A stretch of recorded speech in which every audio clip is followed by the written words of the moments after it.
All right, it is 7 o'clock. Can you guys see the screen and hear my voice? Yep. All right, awesome.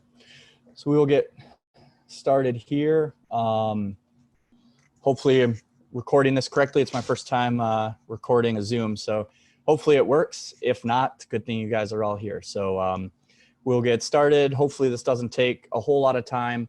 What we're going to do is walk through all of the new rule changes as the NFHS has rolled them out, and also talk through how those pertain to the points of emphasis that they want to walk through. So we've got a presentation. We're going to walk through the whole presentation, and then afterwards we'll take questions. So if you have any questions, you can put them in the chat. Matt Latham's going to help out. He's going to pay attention to the chat, and then at the end he'll walk through all the questions, and we'll address them. We'll address them then. Does anyone have anything before we get started? Questions to the format or anything? All right, cool. So these are the MWPA rule updates. I got a fancy little slide here. The MWPA is going to continue to observe the NFHS rules. So we last year there was a big question as to whether we would stick with NFHS or we would switch to USA, or we would adopt some of the new rules and not some of the others. What we decided to do was stick with the rule book, and that really set us up to be successful this coming fall. So we're going to maintain the NFHS rulebook, and we're going to try to stick as closely to it as possible. When the rulebook comes out in August, we'll review that, and if there are any differences that we want to enforce from an MWPA perspective, then we'll clearly outline them in the policies document, and I will include that in the review that we have in August. The rules updates and points of emphasis are available at this link. I'll send you this presentation afterward. You already have that link. I sent it out in an email in May. So you should have that, but it'll be again in this presentation, just so you know. For this discussion, these are the rules experts that have been walking through these with me. Some of these guys have seen these rules. Some of them have played them. So these guys are the 6 that have been consulted. You got Andy, Austin, Franz, Raheem, Josh, and Josh. So you might hear them chiming in on the call or answering some of the questions at the end. Field of play changes. This is a big one I think everyone is aware of. The 5-meter line is now moving to 6 meters. So essentially everything that was 5 meters is now 6 meters, except for the penalty shot. The penalty shot will still be held at 5 meters, but everything else is out at 6. So all the privileges that you had being inside 6, being able to draw a penalty foul, are still there. And all of the rules for shooting outside of 5 previously are now outside of 6. These are the points of emphasis as outlined on the NFHS website. The new methods of scoring: player advantage inside 6 meters, leaving the field of play, putting the ball in play, and goalkeeper privileges. We're going to go through these in the order that they're listed here. It does get a little confusing between a couple of them, but it'll all make sense at the end. So again, just please hold your questions. So the first point of emphasis we have here are the new methods of scoring. So if both the foul of the player and the ball are outside 6 meters, a player can put the ball into play and then shoot it. So before, if you were outside 5, which is now 6, you had to pick it up and immediately shoot it, or put it in play and continue with the play. Now you can put the ball in play and then attack in and still be able to shoot it, as long as the foul and the ball are both outside of 6 meters at the time that it happens.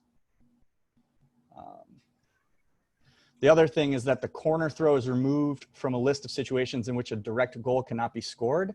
So if you have a corner throw, this doesn't mean that the ball is in the corner or you get fouled at 2 meters. This is for a tip by the goalie. So an official corner throw, a 2-meter play, you can pick the ball up and immediately take a shot, or you can pick the ball up, put it in play, and then attack in, and you are still live. So that's a big change. But think of a corner throw 2-meter play as being the same as a foul outside of 6. So now those are treated the same way.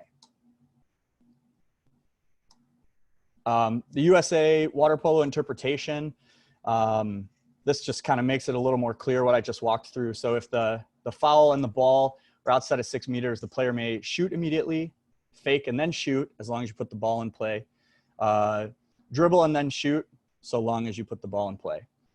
In corner throws, you may shoot directly, swim and shoot without passing, or pass to another player. Again, all of those require you to put the ball in play before you do anything. Hey, Brent. So does that mean if you're at 7, you put the ball in play, take it to 6, and you're still outside 6 and you shoot, that's okay? If you put the ball in play at 7, you can swim into 2 and shoot, and it's okay. So once you put the ball in play, you are a live player as long as the foul and the ball happen outside 6. We'll continue on here and then circle back at the end. So this is a big one. So this one's been called wrong by a lot of different people. I've gotten feedback from refs that we've had this called wrong in California, in Florida, all over the place. So anyone who's played these rules might have a little hit or misunderstanding as to how the player advantage inside of 6 meters actually works. So I had a long sit down with Scott Scott Volz, after he had a long sit down with Levon, who's the referee manager for the USA water polo. So I got a little bit of clarity on how they're going to start making sure that they enforce it, and to make sure that we're all aligned. This is a big one I want everyone to be on the same page of, so that we're not calling different rules in different games. So the wording is, it shall be a penalty foul for a defending player to foul or impede an attacking player from behind within the 6 meter area in a probable goal situation. So this, I'll just go to the next slide because I think it explains it a little more clearly. So when a player with front position is facing or swimming toward the goal and has the ball and is impeded or attacked from behind while attempting to shoot, a penalty foul must be awarded. The only way to defend in this position is for the defender to make contact only with the ball or the hand of the attacking player. So if you are behind, you can still hit the ball or the hand, but you cannot hit the wrist, the forearm, the elbow, the shoulder, any of that stuff like you used to be able to do. Now it will be a 5 meter. So essentially what this rule does, the biggest thing that it does, is it makes it a penalty foul regardless if the player is holding the ball or not. So the way it was explained to me is the call where the ref puts his hand up in the air to say that he had possession of the ball and that's why there was no 5 meter. Instead of doing that, you just turn your hand around and call it a 5 meter, right? So the things to note on here, this doesn't supersede the advantage rule. It doesn't make penalty foul an automatic call, which is an important thing to point out because I've played a little bit with some Masters players who have seen this before. I've seen people who say, well, it's immediately a 5 meter once you're behind. It's not immediately a 5 meter. It's essentially the same rule we've been playing before. It just takes away a no call for the ball being in the hand. So hopefully that makes sense. This rule applies only in a probable goal situation. It does not change the circumstances of determining a probable goal. So you still need to have a 1 on nobody. You still need to be in an attacking position with a probable goal. So have a good angle on the cage, not be too far out, not have anyone in front of you. All of that is still required. So all of that is still the same as it was before. It's just now it makes it a little easier to call. And one of the ways that that people have said to think about it is if it looks to everyone there that the offensive player made the right play and the defensive player is out of position, it's probably going to be a 5 meter. This is for mostly whole set or an attack in where maybe there was no set and you've got a drive coming in with the player behind. But that's really the big ones here. Hey, Brent, sorry. I had a conversation with Levon about this last week, and something he really wanted to make sure is that we don't reward and ones. So if the offensive is still able to complete a shooting motion, it's not a penalty, even if they get their arm hit. Yes, that's how good. He explained it to me. Yep. I'm trying to see. I might have jumped ahead of where you were, but no, I just knew we were talking about this rule, like specifically. Yeah, so that's a good point. You still have to, you still let the player play.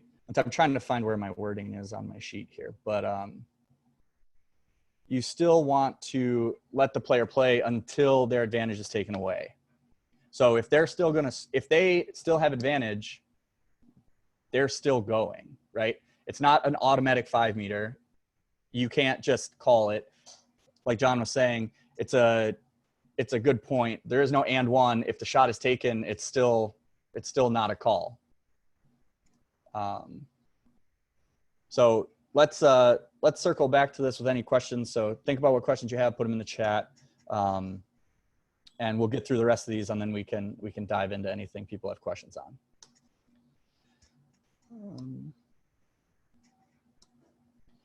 Leaving the field of play. A player may leave the field of play at any time under the sideline. So this is a relatively small change, but think about this in situations for exclusions and subbing. If a player is kicked out and he goes under the sideline to go to the corner, or if a player is going to sub out and he goes out under the sideline first, there is no penalty for that anymore. It just kind of clears up things that were confusing before. You still can't get out of the pool, and you can't go under to grab a ball and come back in. But if you are subbing or going to the corner for any other reason, you can leave the side of the pool without it being an additional call. So just a clean up there to make the game make a little more sense to everyone. Putting the ball in play. So this one, they've cleared it up. It kind of goes back a little bit to what we've had in the past. So the big thing is that you take the free throw at the spot of the ball. So if you get fouled and the ball is inside, if the ball doesn't come back to the spot of the foul. So just think about it that way. The ball is played from wherever the foul is, instead of, and what it does is it takes away a lot of the whistles that we've had as refs trying to get the ball back up to the spot of the foul, especially if there's an exclusion above the ball and you have to get the ball back up. This takes all that out of it. So you put the ball in play where the foul is. A free throw now. Brent? Yep. I just want to clarify, because you said you put the ball in play where the foul is. Should it be you put the ball in play wherever the ball is? Where the ball is. Yeah, I must have misspoke. So thank you. The ball gets put in play where the ball is, not necessarily where the foul is. So that is the fundamental change from last year. Thanks, Matt. Unless the foul is inside, unless the ball is inside 2 meters, then you still have to bring it out just as you would have before. So and then to put the ball in play, you have to visibly make separation between the ball and your hand. I think it's spelled out here pretty well. The third bullet point, you must have clear separation. So you can pass it to another player, you can visibly pop it out of the hand, you can visibly drop it onto the water, you can toss it in front of you, and you can do a hand transfer. So you cannot put the ball in play by just start swimming with the ball, pump fake the ball. If you put the ball on the water with your hand and then pick your hand up, that is not the same thing as popping it or dropping it. So that is still not putting the ball in play. So we want to be very clear on that, because before there were a lot of questions of, well, if you pick the ball up and bring it forward, is it now in play? And it was a lot of judgment questions on how that needed to be called. So now they're trying to correct that by saying you must have clear separation between your hand and the ball. Let me see. The signal for awarding a free throw outside but within 1 meter of the 6 meter line. So before, when you were having fouls outside 5, we were pointing at the 5 meter line. Now what we're going to do is raise our hand. So your arm's going to go straight up. So if the ball is moving to your left hand is going to go up to signal which way the ball is going, and your right hand is going to go straight up, kind of like you're going to start the quarter. So that takes away the question as to whether you're pointing or your hand is down. It takes away the requirement for you to put your hand behind your back. So it's just, if the foul happens between 6 and 7 meters, put your hand straight up, hold it up there as long as you've got your signal arm up. And then once the ball is in play, you just put both arms down. And then this is not a change. It's just clarified in the rule book 421.1. And that's that 2 players must intentionally touch the ball after a free throw or restart. So, so think of this one. It's the same as it was, but now you must intentionally touch the ball. So if a ball accidentally touches someone or you bounce it off someone, that doesn't count. It must be intentional. So shouldn't really be any different for our game, but it clarifies it a little bit.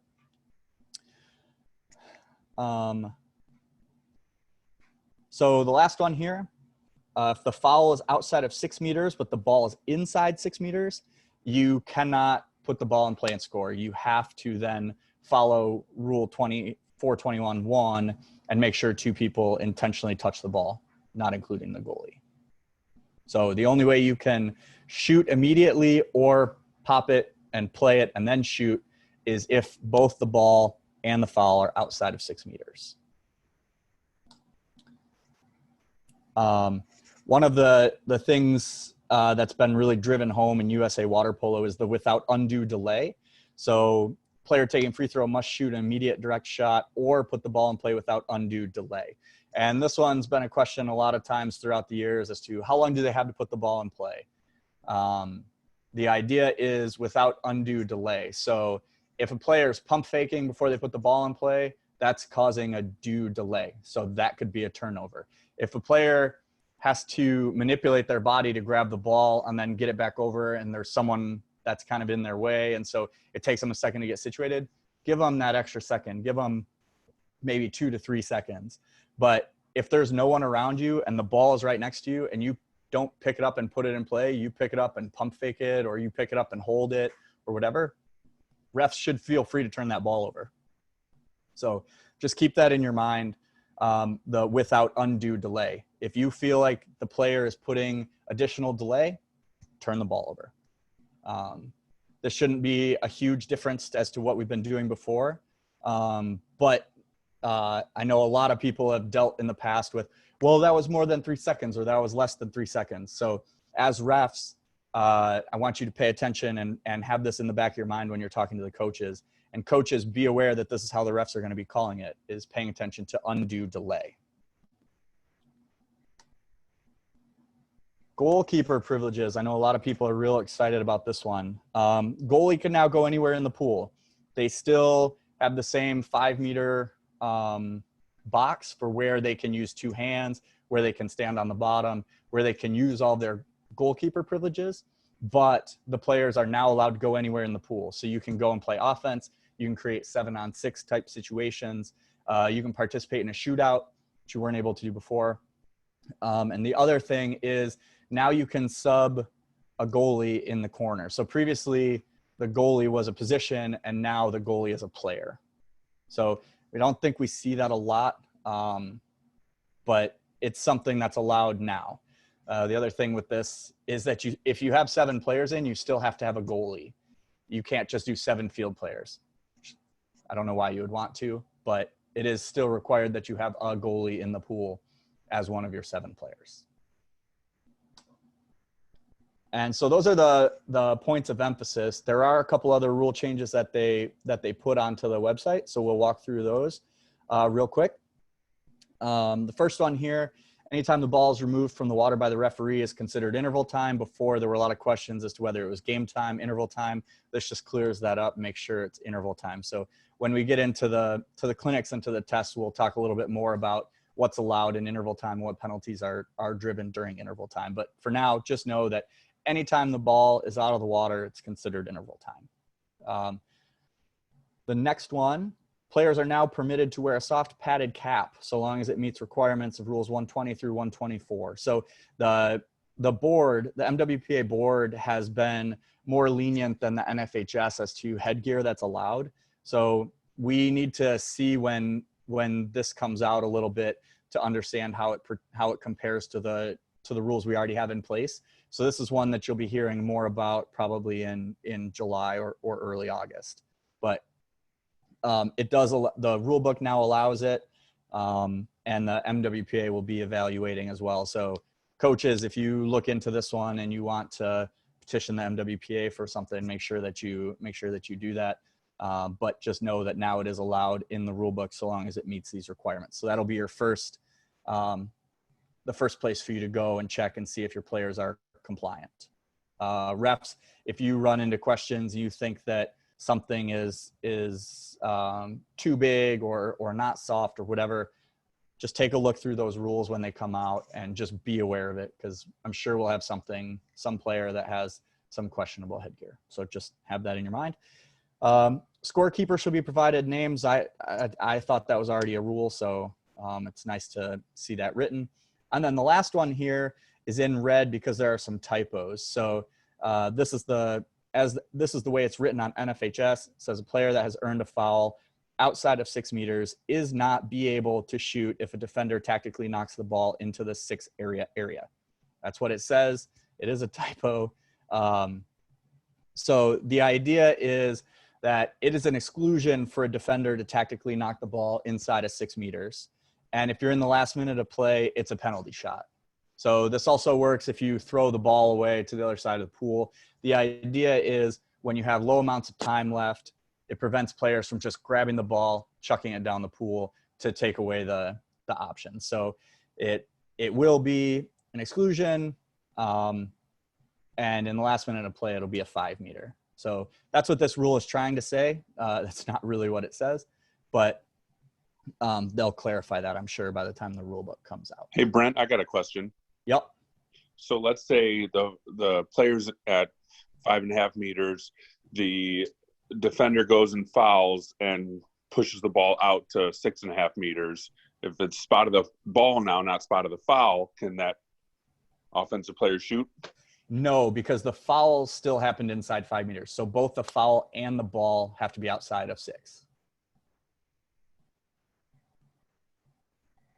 So the player's head and the ball have to be outside of 6 on the foul. Does that answer your question, John? Sure did, buddy. All right, awesome. And that's all we have from rule changes.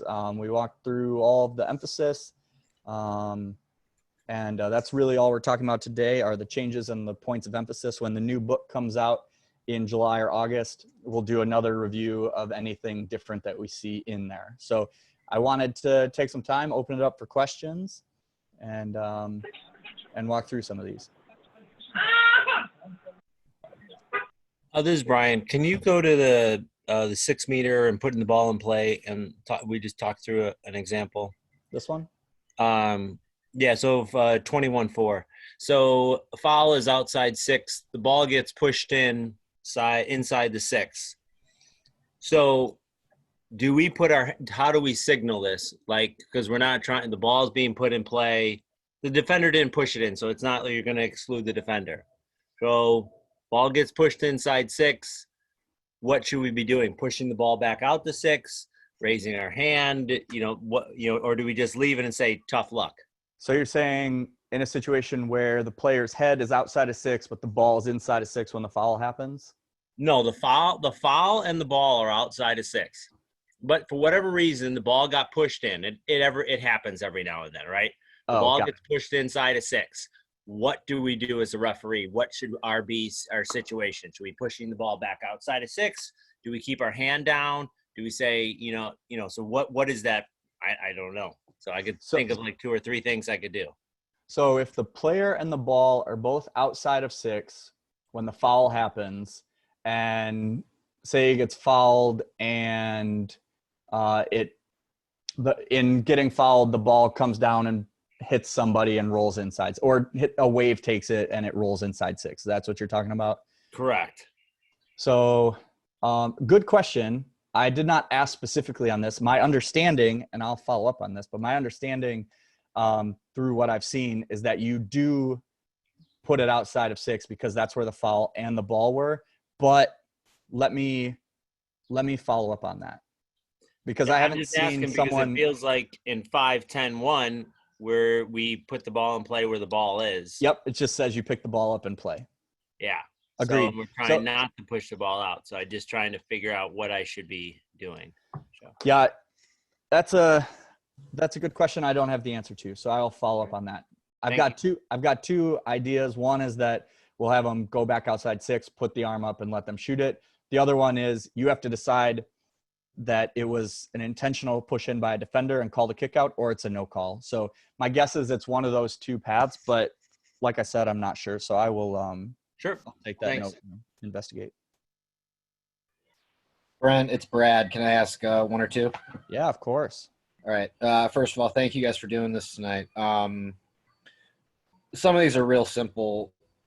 So the 5-meter rules have all been moved to the 6. The penalty shot is still occurring at the 5. So I assume that means there will also be a marker at the 5. So is there going to be a marker at goal line 2, 5, and 6? Yeah, correct. Okay. This has been one that actually a lot of people have asked me. So we circled back with Levon, and he says at 2 meters, if you're doing cones, you're going to want, or indicators, 2 meter will be red, 5 meter will be red, and 6 meter will be yellow. Okay.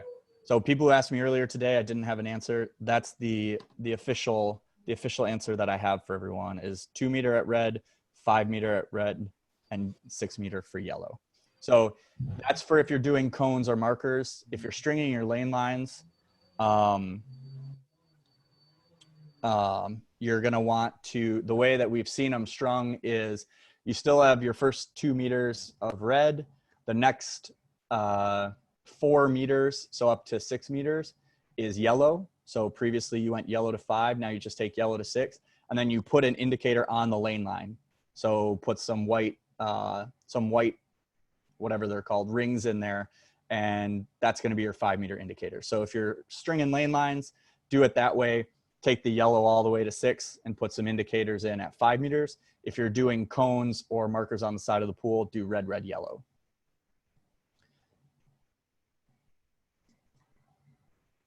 Okay. And then I have a couple more, but I'll just ask one for now. I'll let other people take the mic. On the new interpretation of the penalty rule, was that rule 8-9? I thought that's what I saw. Yep. It talked about, whether the player is holding the ball or not holding the ball. I'm also assuming that holding the ball is not considered the same thing as being in possession of the ball, because you can be in possession of the ball and not be holding it. So what I'm asking basically is, if there is an open center, a player is driving with inside position, like looking to get a pass, but does not have the ball and is then impeded from behind. Is that a penalty? Because he gets the pass, it's a probable goal, but he doesn't have the ball. So is that a penalty, or is that just an exclusion? So you're saying with the ball at the wing. Yeah, the ball's over at the wing. Somebody drives from the top and it's a wide open center. The guy's got advantage position, but he is not in possession of the ball. The ball is still out at the wing when the pullback happens. It would just be a regular exclusion. All right, that's what I assume. So you treat that the same way. Yeah. So to answer your question, being in possession, you have to have possession of the ball for this to really take effect. And also, one thing that someone was asking me is about exclusions. There was a question about, well, now is it an exclusion anytime you're behind? And the answer on exclusions is this rule does not address exclusions at all. So you still call exclusions the same way you did before. This is just an exception for a 5 meter that allows you to call it when the defensive player is attacking from behind. Okay, thank you. Yep. I had a few questions. This is Kevin Ott. Hey, Kevin. How's it going? Again, thanks for doing this. Appreciate it. Leaving the field during an ejection, can they do that? Like if they're in the left-hand side and they're trying to navigate across the pool, can they go back behind the goal? Yeah, so you could always go behind the goal. You just couldn't go out the sideline. So now the rule has been amended to allow you to go out the sideline. And it's, like I said, specifically for exclusions and substitutions. So Okay, yes. and then I think you answered the ball in play. It had to clearly leave the hand. I noticed you said that swimming with the ball did not really indicate ball in play, but I was curious why that motion is not. Is it more for the defense to know that the ball's in play so they can defend it, or? It is. The idea is to make it clear to everyone that the ball is in play. So it's that an way, intentional, the ball's being separated from the hand and the ref has to see that clear separation. correct. And then So after that separation, they could advance the ball, shoot, pass, whatever they Right. want to do. Hey, Brent, can I just want to, because I've seen this at tournaments that I've coached at, and you can comment on your opinion. So if you have a player that gets fouled and they pick the ball up but then chuck it down the pool and swim up to it, they might throw it ahead a couple of yards. That separation from the hand, I believe, still qualifies. Like, you don't have to stop, sit there, pop it up in the air, and then start swimming. Like, you can grab it, toss it forward, and then swim to the ball. That's accurate, Matt. So you don't even have to throw it meters. You just have to pick it up and make clear separation between your hand and the ball. And if you're trying to think about how that works, is just think about that as picking it up and dropping it from a raised position. So you're putting the ball out in front of you. As long as there's clear separation between your hand and the ball, you're good to go. And we talked about impeding. You're giving the offense advantage still, but we said if they get the shot off, we're not going to give them the and one. It'll just be up to the ref's discretion if it affected their opportunity. So even though the shot did get released. So from a ref perspective, if a shot is taken, it's not a 5 meter. It might be a kick out. No, it'll be a no call. Okay. So in a situation like this, you're either going to get a 5 meter because the advantage was taken away, or you're going to get a shot because the player was able to take a shot. So at that time, if we're coaching our kids, we should be saying, hey, if you don't think you can get your legs underneath you, drop the ball.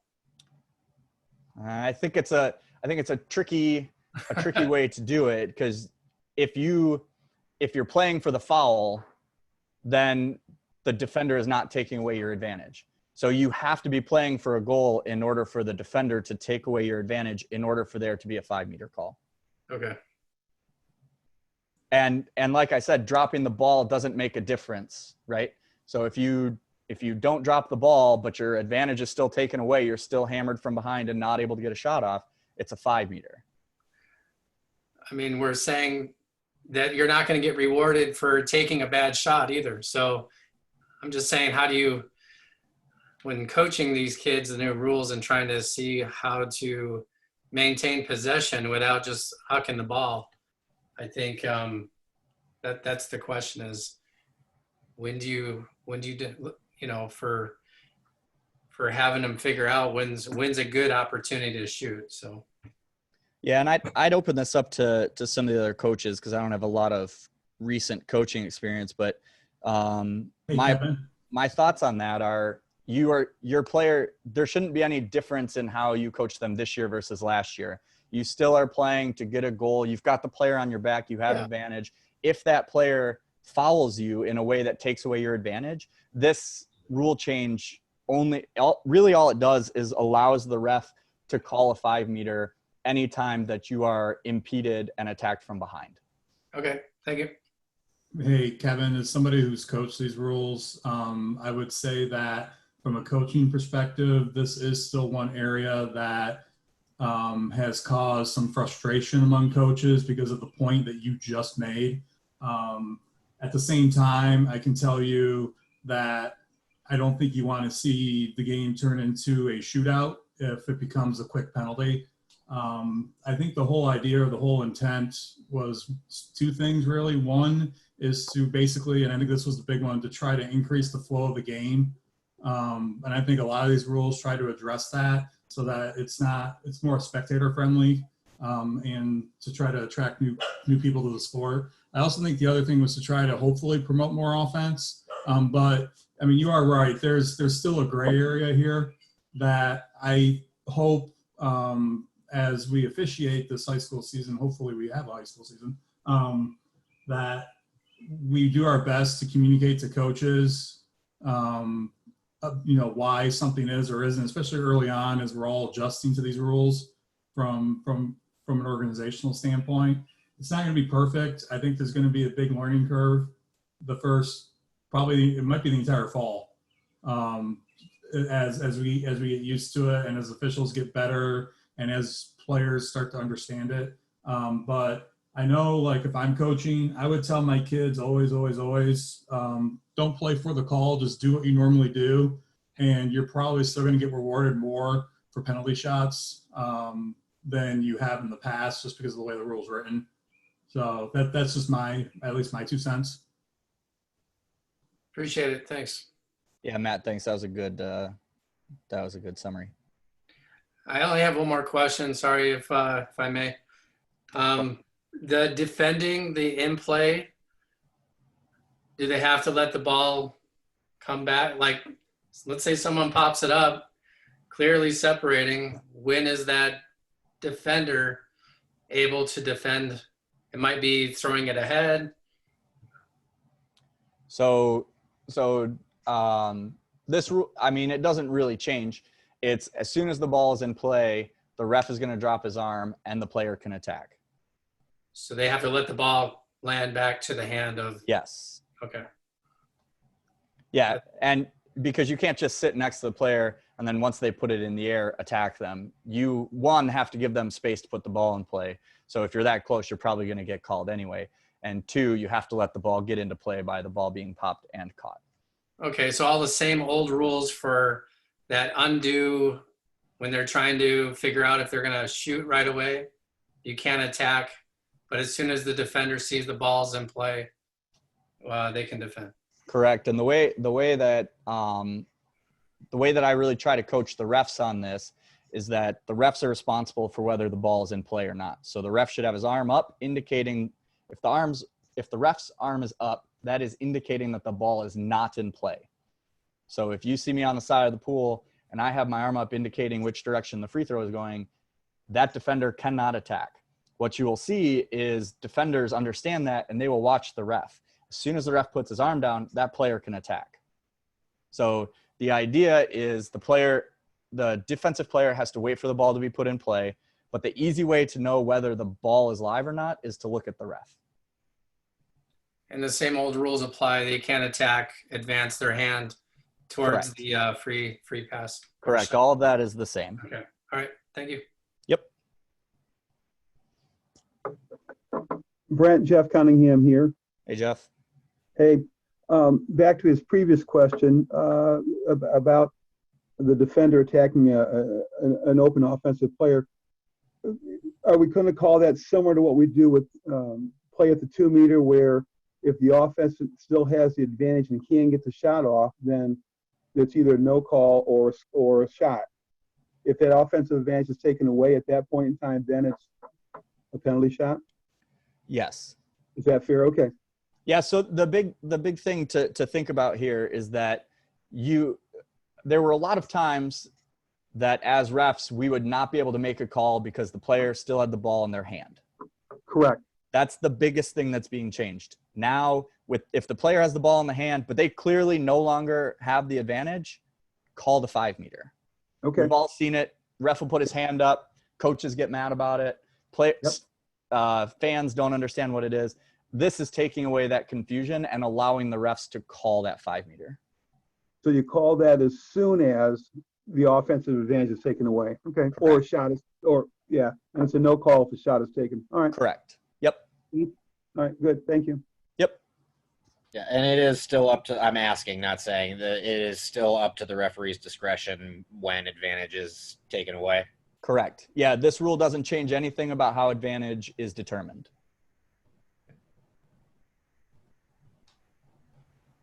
Brett, can you go back to, I think, one more slide about putting the ball in play outside the 6? This one or the shooting? Yeah, so I have the foul and I'm outside the 6. I either need to take an immediate shot, I need to put the ball in play, but I still can't. Can I move forward without putting the ball in play, or That's a good question. The answer is no. You still have to put the ball in play before you can advance it. So there are a lot of those guys who we've all seen it. The guys who get fouled at 5 take their outside 5 shot from 3.5. If you pick the ball up at 6, take your step in, and then put the ball in play at 5.5, that's a turnover for advancing the ball. So you have to either, if you're outside 5, if you and the ball are outside 5 and you get fouled, you have to pick it up and shoot it immediately. Outside 6. Outside 6, thank you. You have to pick it up and shoot it immediately, or you have to put it in play without undue delay and without advancing, and then you can advance the ball and attack the goal. Does that answer your question? Yeah, that's it. You Okay. can't advance. But I pick up the ball, I pop, I can start going right in. Yep. And I can take 2 strokes in, and I can pick up the ball. I don't have to pass it to somebody else, and I can shoot it right from there. Correct. So one of the things this addresses is if you have a one on nobody and the defensive player is behind and they grab the feet and pull them back, do a hard pullback at 6 meters, and now that player has to find someone else to pass it to, that's no longer a thing. Now they can pick the ball up, put it in play, and then attack in. So it takes away, that's how I like to think of it, just to clarify it in my head, is it takes away that. So if you're on a one on nobody, someone pulls you from behind at 7 meters, you can pick the ball up, put it in play, and continue attacking in. Yeah, especially like on the defensive end, there was an offensive, and you're swimming the ball up. You are good to go. You are Correct. Good to go. Yep. Or you don't have to pass it to someone. Right. So refs no longer have to sit there telling themselves whether or not the ball is in play or not. Okay. So just a quick clarification on this line. So they can put it in play by tossing it forward down the pool, correct? So if they're at 6.5, get fouled from behind, they can throw the ball to 5.5 and keep swimming. Yes. As long as it clearly leaves their hand. Okay. Yes, because they're putting it in play outside of 6 and tossing it in to begin their play. Yes. Yeah. So they're at 6.5 or 7, get fouled, they throw it down to 5.5, sprint down there. That's fine. Yes. Okay. Yeah. Good question, Brendan. I guess one follow-on, since we're talking about putting ball in play. After a timeout, the ref throws the goalie the ball. Now they can be actually a field player. Do they still have to throw the ball to another player before the ball's live? Or can the goalie swim down and shoot? So if the goalie, off a timeout, the goalie gets the ball at mid-pool, Yep. they can put the ball in play and attack the goal. Yes. As long as they put the ball in play first. Okay. Brent, it's Brad again. Thinking about the entire pool now being open to the goalie. So the goalkeeper, they basically late in the game down a goal, so they send him or her up. There is a turnover, and so the ball is essentially at, let's say the ball is 20 meters away from the goal, right? But it isn't, at this point, it's an open goal. The interpretation of the rule has pretty much always been that any foul, even an ordinary foul, when facing an open net, is to be considered a probable goal and a penalty shot. What do we do with that? So you're saying the goalie is attacking on offense at 7 meters, the and goalie, there's a turnover. The goalie offensive, is playing. Sorry, forgive me. The offensive team's goalie, who can now play the entire pool, correct? Right.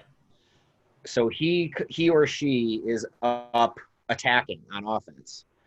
So the entire back half of the pool is completely empty of players. Yes.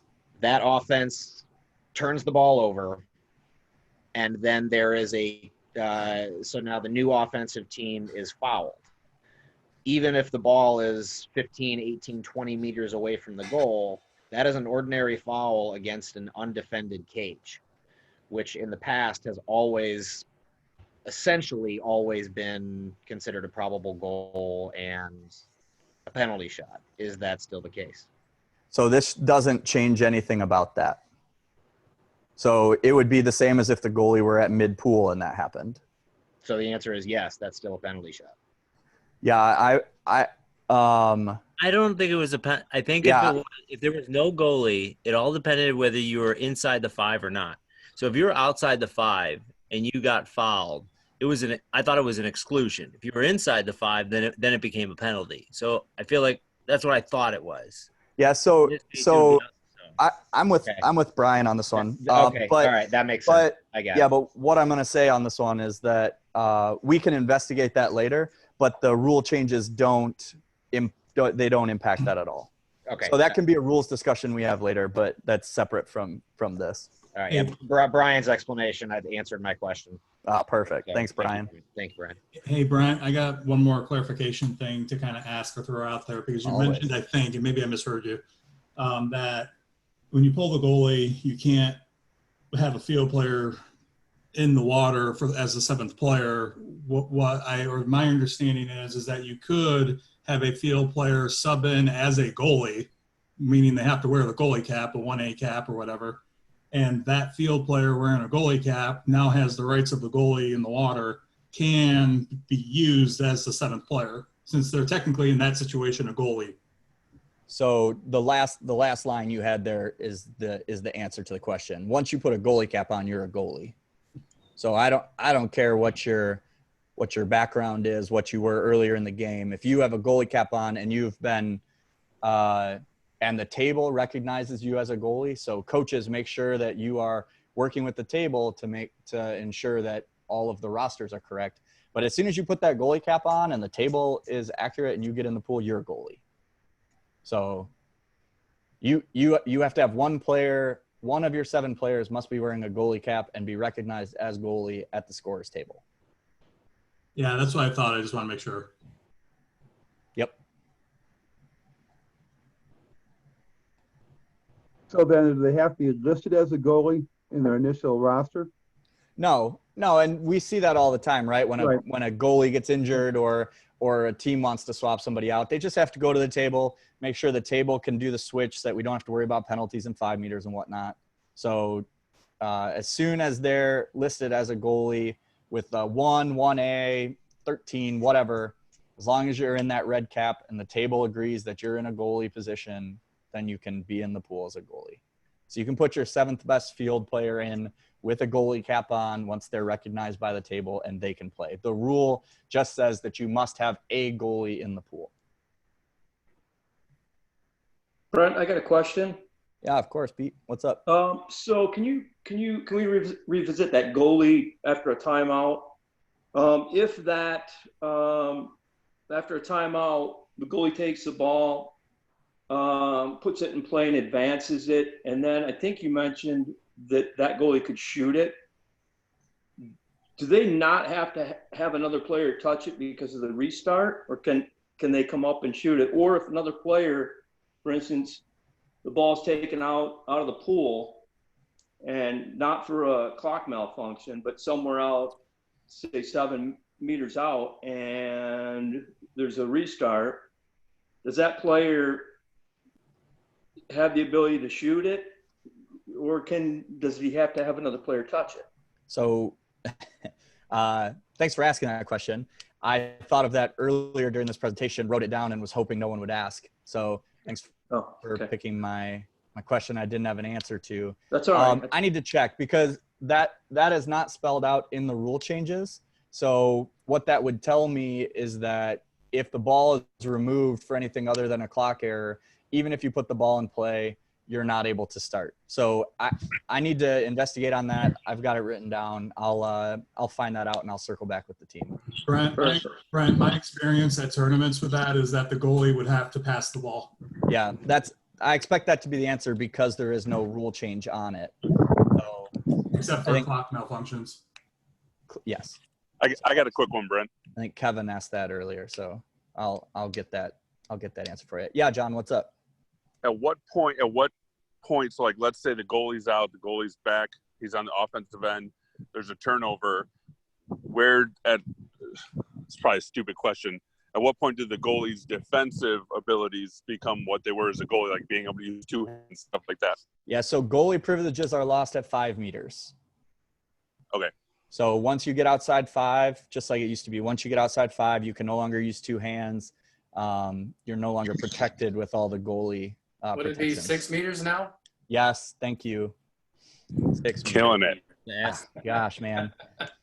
Changing multiple things on me. I'm trying to So what used to be 5 is now 6. The only thing, the only reason, the only time ever the 5 meter comes into play is when they actually have to take a penalty shot. Yes. Other than that, it does not exist. The 5 meter does not exist. Is that what I understand? Accurate.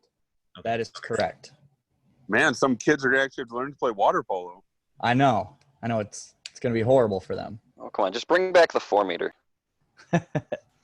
Everyone loved the 4 meter. The old Okemos, let's just pack everyone in the goal with 2 hands up. Yeah, let defenders use 2 hands again. Darn I right. the 2-point shot way back in the day, but that's gone. Yeah, the 7 meter. Yeah. Yeah. I did have a question. A defender that is not defending the drive. I'm just wondering how the refs are going to call. Like if the defender gets in front of that offensive player that technically has the advantage of the defender that's defending him, but there's actually a defender dropping back into that drive. How is it going to be called? A kick out? So if it's no longer an advantage. This one is the same as it has been. So you only have a probable goal situation in the event that you have no defenders in front of you other than a goalie.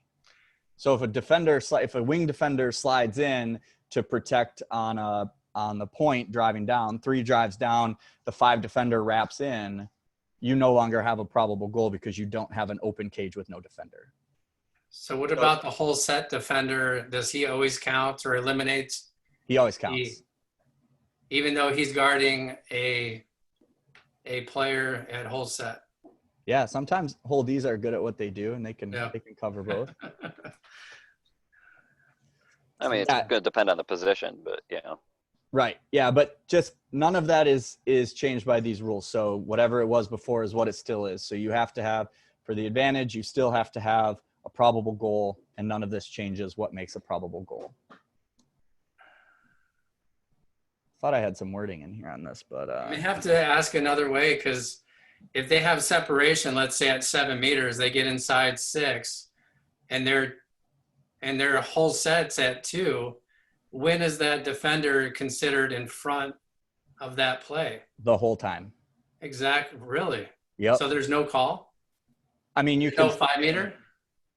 Yeah, no, there would not be a 5 meter. If the 3 is attacking in and their defender is behind them, but there's a whole set at 2 meter center cage, yeah, there's no way you're going to get a 5 meter out of that. It would be just a normal ejection then. Yep. All right. And I thought there was a little, I don't know, it showed us, if it's 1 meter to the left and right of the post, that's kind of the hot zone for 5 meters, for probability sake, if they're in front of the cage or maybe just offset by 1 meter. If you're fouled more on the outside, it would just be a normal ejection. Yeah, if you get if you're in a probable goal situation, so if you're attacking with a good angle, you have no one in front of you, you're in the general area of the goal, it's still the 5 meter penalty shot. So if you get too far down, if you get too far out, any of that kind of stuff takes away your advantage and your probable goal. So, but again, none of that is changed by these rules. That is the same as what it has been. So we can touch more on that in another discussion if you guys want. But just for this, that doesn't change anything. Just the way you're fouled. Any contact from behind is now an ejection or a 5 meter. Unless it's with the ball or the hand. Okay.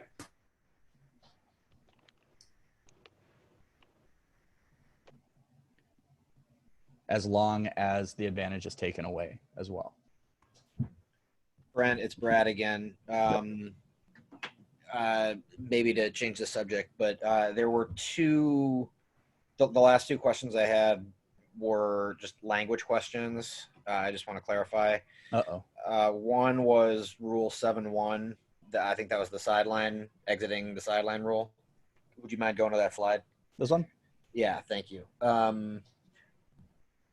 So you're telling us that this only applies to like exclusion situations, correct? So I want to be careful. I'm not necessarily saying it only applies in those situations, but that's where you're going to see this applied. So I'll let you finish your question. No, yeah, I hear I get your response. My question with the language is a player may leave the field of play at any time under the sideline. Correct. Is that just under the conditions when a player normally would be leaving the field of play? So he you can, he or she can now do it under the sideline? At any time, you can leave under the sideline for any reason that you want. Even during live play? Yeah, but you can't come back in without going to the corner. Gotcha. Okay. That's the big one, right? You could swim out the side of the pool at any time that you want. If you're going under to get a ball, you're going under because, I don't know, the water looks warmer over there. You can go for any reason under the sideline, but you cannot come back in without going to the substitution area, the exclusion box. Okay. All right. That clarifies my question. Perfect. So that's why I'm trying to say that the reason, the time you're going to see this is when a player is leaving the side of the pool for a substitution or for an exclusion, because in both of those cases, they're already going to the corner. Okay. So let's say they're doing it for a substitution. They leave via the sideline. The substitute is waiting in the corner in the substitution, the exclusion area. Does that substitute still have to wait for the teammate to enter the substitution area before he can enter the field of play? The person subbing into the pool must wait for the person that is leaving. They must wait for their head to come up in the exclusion area. So if that player subbing out just swims out the sideline, sees that her teammate is in the substitution area and decides, well, okay, I'm good, I can just get out of the water now. That is wrong. Then Game I guess exclusion. what would the penalty be? Is that an illegal? It's not an illegal exit from the pool anymore. But if the substitute comes in, then it's the same. Player would be excluded, right? Yeah, it's the same as it would have been before. Okay. So if a player comes in and the other player hasn't gotten out yet, now you have an additional player in the pool.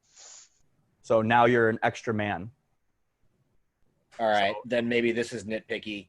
Can the player swim out of the sideline, climb up on the deck, run up the pool deck, jump into the substitution area? No, they've got to stay in the water. So you can leave the field of play, but you are still not allowed to leave the pool. So all of the leaving the pool rules are still the same. Okay. All right. But you're allowed to go under the sideline. And again, really the only two places that I think this is going to impact anything is for substitutions and exclusions.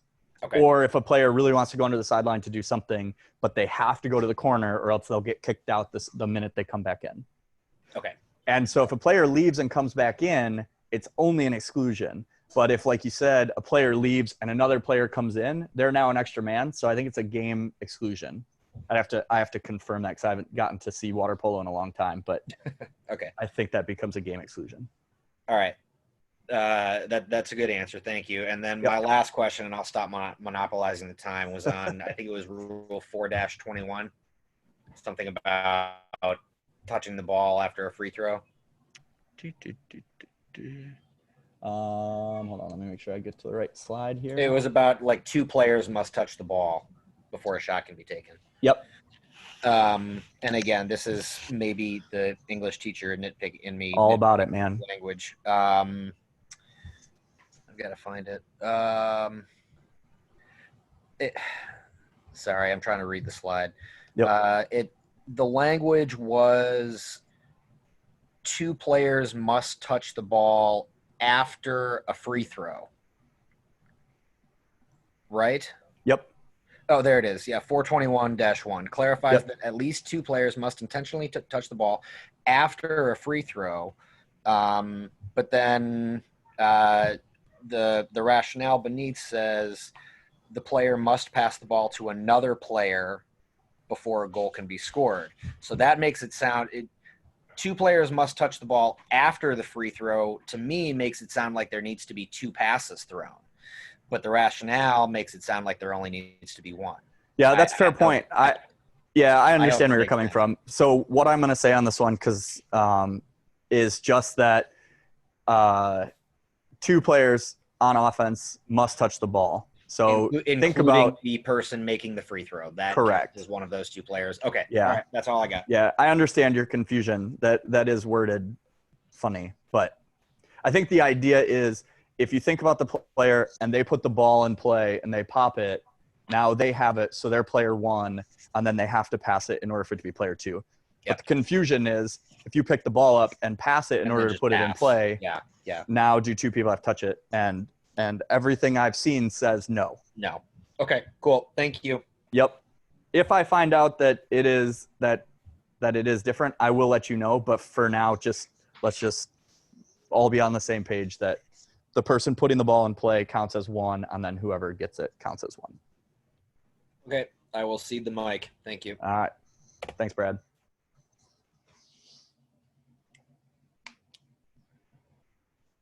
Anybody else got anything?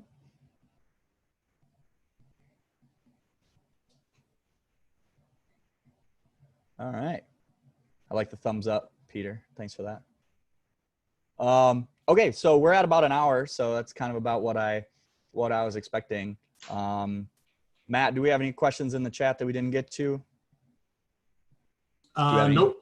All right.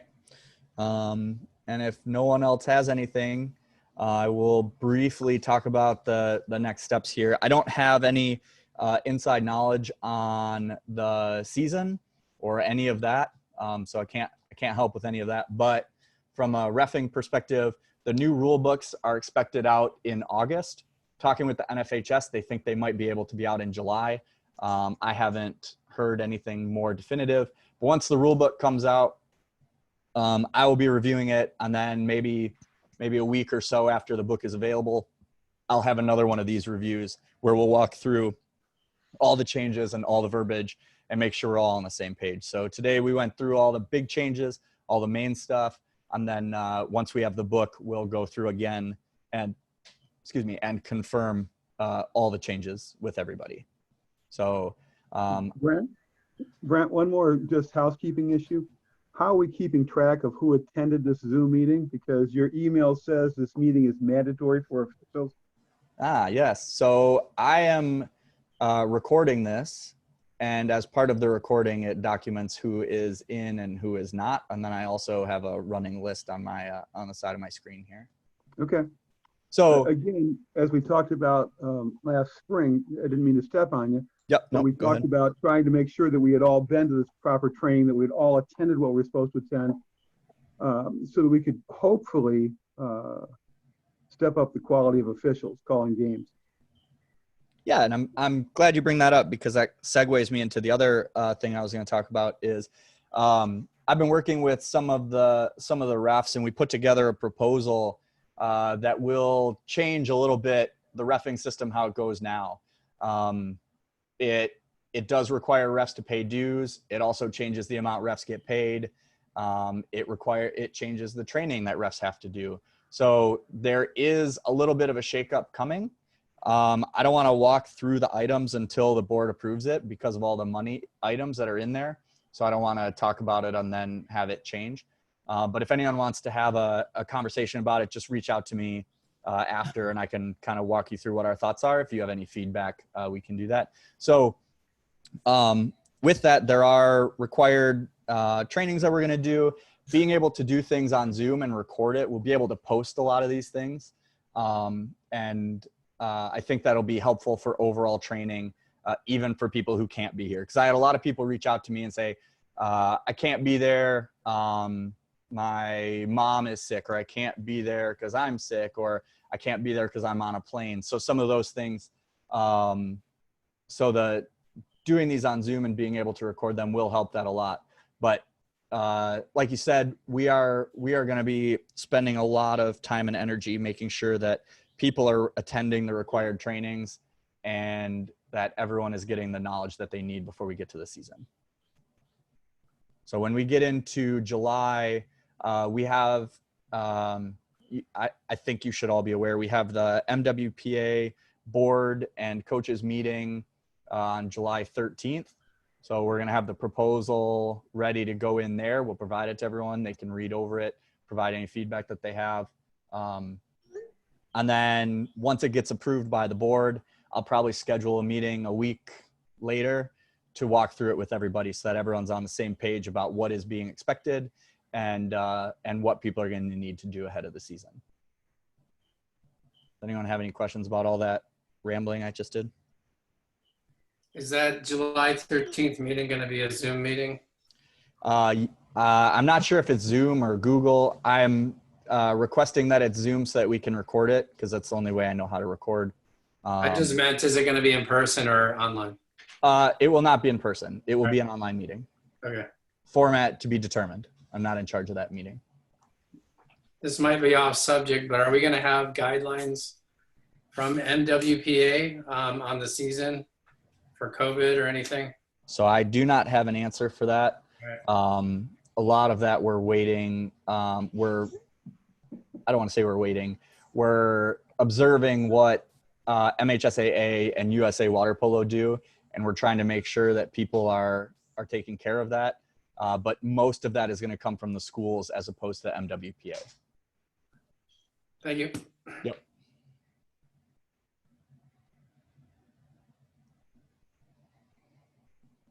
Anybody else? All right, I will be sending this presentation out. We only had 32 people on today. I know some people don't use Slack, and so they didn't know about it. So this is kind of your reminder to make sure that you're on Slack. That is our primary communication item, especially for refs and coaches. So make sure you're on it so that you're getting the updates as to when these are going to happen. But like I said, expect 2 more from me in July and early August. All right, I guess with that, I'll thank everyone for joining in and for asking all the questions. The 2 items I'm going to investigate and provide feedback on are in the event that the ball and the foul are outside 6, but the ball drifts inside 6, whether we're going to push it back, play it as a lies, call the exclusion, what the call is going to be. So that is one. And the other one is putting the ball in play after it's removed, just confirming whether or not that ball is considered live. So I will investigate those 2 things, and I will get answers back to everybody.